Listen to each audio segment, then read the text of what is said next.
40 ଲକ୍ଷ ଟଙ୍କାର cough syrup ଜବତ, ଦୁଇ ଚାଲାଣକାରୀ ଗିରଫ। ପଦ୍ମପୁର ପୁଲିସକୁ ମିଳିଛି ଏକ ବଡ଼ ସଫଳତା। ପୁଲିସ ଚଢ଼ାଉ କରି ପ୍ରାୟ 40 ଲକ୍ଷ ଟଙ୍କା ମୂଲ୍ୟର ବିପୁଳ ପରିମାଣର କପ୍ ସିରପ ଜବତ କରିବା ସହିତ ଦୁଇ ଜଣ ଚାଲାଣକାରୀଙ୍କୁ ଗିରଫ କରିଛି। ଆସନ୍ତା ଶୀତଳଷଷ୍ଠୀ ପର୍ବକୁ ଲକ୍ଷ୍ୟ କରି ଏହି କପ୍ ସିରପ ପଦ୍ମପୁର ଅଞ୍ଚଳକୁ ଚାଲାଣ କରାଯାଉଥିବାର ତଦନ୍ତରୁ ଜଣାପଡ଼ିଛି। ସୂଚନା ଅନୁଯାୟୀ ପଦ୍ମପୁର ଉପଖଣ୍ଡ ପୁଲିସ ଅଧିକାରୀ ପାଣ୍ଡବ ଶବରଙ୍କ ନିର୍ଦ୍ଦେଶ କ୍ରମେ थाना अधिकारी और तांको टीम पद्मपुर गाईशिलट रास्तार कुड़ासिंगा छक निकटरे जानवाहन जांच करुथिले। एही समय सन्देहजनक भावे जाउथिबा एक पिकअप भ्यान को अटकाई तलाशी करा जायथिला। तलाशी बेले एही गाड़ी भितरु प्राय 8000 बोतलर कप सिरप मिलिथिला।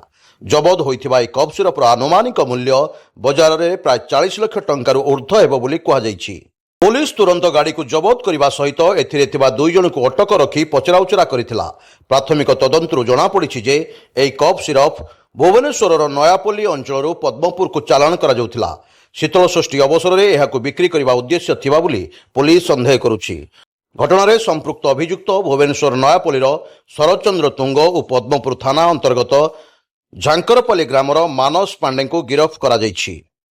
एही चालाण पछरे आउ केउ माने संपृक्त अछंती एवं कप सिरप केउठी बिक्री हेबाकु जाउथिला से नै पुलिस अधिक खोलताड़ जारी रखिछि।